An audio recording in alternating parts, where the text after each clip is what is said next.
আসসালামু আলাইকুম। আমার পিছনে দেখতে পাচ্ছেন একটি মাজার শরীফ। তো এখানে একটি বিষয় আপনাদেরকে জানাবার জন্যই মূলত ভিডিওটি। এখানে সাহিত্য রয়েছেন পঞ্চদশ শতাব্দীর মুজাদ্দেদ আল-সানির নবম বংশধর আওলাদ রসুল আল্লামা সৈয়দ আবদ শাহ আল মাদানী। তো ওনার মাজার শরীফে একটি বিষয় আপনাদেরকে দেখাচ্ছি। কথা অনেকে বলে থাকেন যে মাজারে গিয়ে সিজদা করা হয় বা হারাম কাজ করা হয়। তো এখানে একটি বিষয় আমি আপনাদেরকে এখন অবগত করাচ্ছি, যেটা দেখে হয়তো অনেকে সুম করতে পারেন, কারণ অনেকে মিথ্যা তহমত দেয়।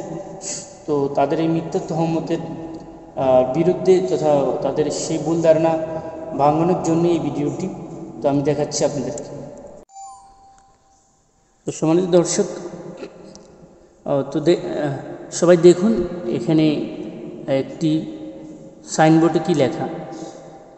দেখুন সাইনবোর্ডে লেখা আছে মাজারে সিজদা করা নিষেধ।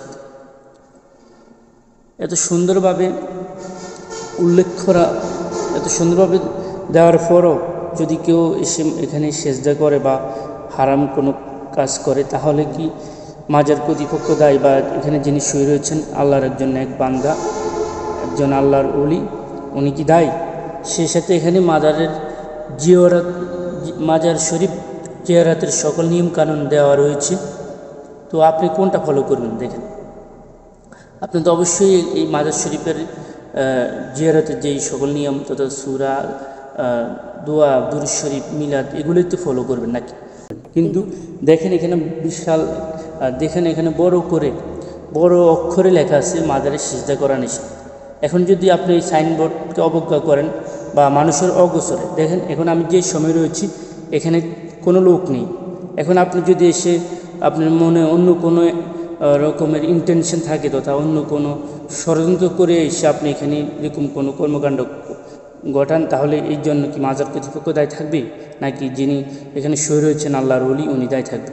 তো সবাইকে আমি সচেতনমূলক যে সব মাজারে সেজদা হয় না, তবে কিছু কিছু মাজারের যে বন্ড কিছু মাজার রয়েছে সেগুলোতে সেজদা হয়, কিন্তু হক্কানি আল্লাহর ওলি আউলিয়াদের মাজার শরীফে কখনো সেজদা হয় না। দেখেন একজন ভাই কিছুক্ষণ আগে এখানে এসেছেন, উনি জিয়ারত করছেন নিয়ম মাফিক। এখন সব জায়গায় ভালো খারাপ নিয়ে আসলের নকল হয়, সেটা আমাদের জানা উচিত।